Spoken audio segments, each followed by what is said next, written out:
नमस्कार। क्या आपका भी जो उम्र है वो 15 से 25 के बीच में है और आप जो है वो बाल झड़ने से परेशान हैं, तो ये वीडियो आपके लिए ही है। आजकल ज़्यादातर जो लोग हैं, जो बच्चे हैं, वो हमारी एज के हैं, वो ज़्यादातर परेशान है, उनका जो बाल है वो झड़ रहा है। अब बेचारे वो मेंटली प्रेशर ले रहे हैं कि उनका बाल झड़ जा रहा है। ठीक, उनका जो लुक है वो भी खराब हो जा रहा है और बेचारे फैशन नहीं कर पा रहे हैं, तो बहुत ज़्यादातर वो परेशानियों का सामना करना पड़ रहा है उनको। और ज़्यादातर कुछ लोग हैं, उनका जो शादी है वो भी कैंसिल हो जा रहा है उनके बाल झड़ने के कारण। जैसा कि आप ही लड़की वाले जो होते हैं वो लड़की को देखने जाते हैं, देखते हैं उसका जो बाल है वो झड़ गया है, बोलते हैं नहीं इसकी जो उम्र है वो ज़्यादा है, 30-35 क्रॉस कर चुका है, या ये प्रॉब्लम है वो प्रॉब्लम है। तो जो लोग होते हैं वो रिजेक्ट कर देते हैं भैया कि ये अच्छा लड़का नहीं है, क्योंकि जो हमारे चेहरे में दांत और जो हमारा बाल होता है वो हुई अगर है तो भैया अच्छा लगता है जो चेहरा। अगर ये दोनों में फॉल्ट है तो चेहरा अच्छा लगेगा नहीं। तो आज इस वीडियो हम यही डिस्कस करने वाले हैं। यदि आप लोग चैनल पर पहली बार है तो चैनल को सब्सक्राइब कर लीजिएगा। चलिए बिना देरी के शुरुआत करते हैं। देखिए, जैसा कि आपका जो बाल है, अगर दिन में 100 से ज़्यादा बाल आपका झड़ रहा है तो अब तो ये परेशानी है आपके लिए। जो बाल झड़ते हैं वो कई रीजनों से, कई कारणों से हमारे जो बाल होते हैं वो झड़ते हैं। जैसा कि जो बाल होता है वो सफ़ेद होने लगता है, कम ही उम्र में सफ़ेद होने लगता है, झड़ने लगता है। तो इसका जो कारण है, जैसे गाड़ी से निकलने वाले और फैक्ट्री से जो निकलने वाले धुएँ होते हैं, इनसे क्या होता है, जो प्रदूषण होता है, पोल्यूशन होता है, वो बहुत ज़्यादा बढ़ता है। ठीक, ये पोल्यूटेंट्स होते हैं।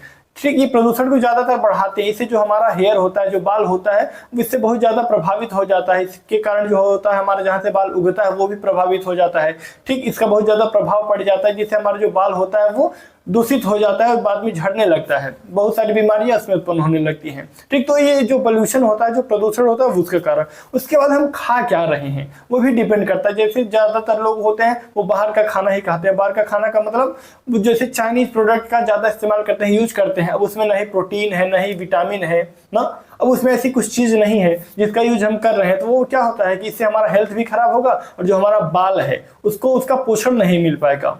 ठीक, इससे भी जो हमारा बाल होता है वो झड़ने लगता है। जैसा कि गांव में या सुने होंगे ना कि विटामिन सी की कमी से ये होता है वो होता है, तो बालों को विटामिन सी चाहिए होता है ना। तो ये होता है कि आप क्या खा रहे हैं, आपका डाइट लेवल क्या है। ठीक, आप अपने डाइट लेवल को मेंटेन करिए। जैसे कुछ लोग होते हैं बालों का ट्रांसप्लांट कराते हैं, तो उनको कहा जाता है भैया कि आप जो डाइट है वो मेंटेन रखो, ये खाओ वो ना खाओ, ये चीज़ मेंटेन रखना पड़ता है आपको। और अगला ये भी कारण हो सकता है जेनेटिक प्रॉब्लम। जेनेटिक प्रॉब्लम में ये हो जाता है, जैसे मान लीजिए पिताजी हैं, उनका जो बाल है वो झड़ा है, पापा का बाल झड़ा हुआ है, तो जो बेटा है उसका भी बाल झड़ेगा, वो तो फिक्स है। तो जेनेटिक रीजन भी हो सकता है कि जो बेटा है उसका बाल झड़ेगा, लेकिन हम कुछ टाइम के लिए इसको रोक सकते हैं। अब ऐसा नहीं है कि पापा का झड़ गया है तो जो बेटा है उसका 20 में ही पूरा झड़ जाएगा, नहीं, वो भी डिपेंड करता है। ठीक है, वो झड़ेगा लेकिन एक टाइम के बाद झड़ेगा। उसके बाद जैसे कोई होते हैं, किसी का वर्क होता है, दिन भर टोपी लगाए होते हैं, हेलमेट लगाए होते हैं, तो उसके कारण भी जो होता है वो बाल झड़ता है। ठीक, उसके बाद ये भी हो जाता है कि जैसे कोई ज़्यादा टाइम तक धूप में है तो इससे भी प्रॉब्लम होता है। और जैसे फैक्ट्री में कोई वर्क कर रहा है, हीट है, टेम्परेचर ज़्यादा है, गर्मी वहाँ पर बहुत ज़्यादा है, तो उस मामले में भी क्या होता है कि जो बाल होता है वो कमज़ोर होने लगता है, झड़ने लगता है। जैसे आप अपने बालों को ज़्यादातर ड्रायर का यूज़ ना करें। जैसे बाल मान लीजिए नहा के तुरंत ड्रायर लगा रहे थे, बार बार ड्राई करने से भी क्या हो जाएगा, जो बाल होता है वो कमज़ोर हो जाता है, वीक हो जाता है, ये भी प्रॉब्लम हो जाता है। ये रही कि समस्या किससे हमारा जो बाल होता है वो किस कारण से झड़ता है। अब हम बात करेंगे उपाय के बारे में, सोल्यूशन के बारे में कि इसका सोल्यूशन क्या है, क्या ऐसा करे कि जो हमारा बाल है वो झड़ना कम हो जाए या बंद हो जाए। ठीक, तो सबसे पहले हम बात करेंगे कि आपको पोल्यूशन से दूर रहना है।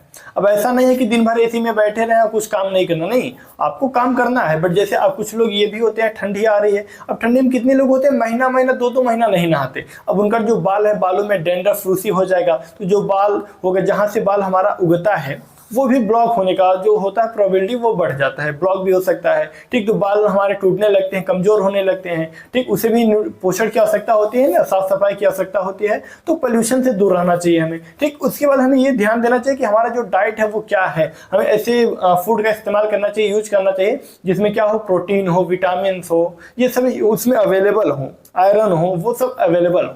ठीक, जैसे ये सब अवेलेबल होंगे तो जैसे हमारा जो बाल है उसका जो न्यूट्रिशन है वो कंप्लीट तरीके से हो जाएगा।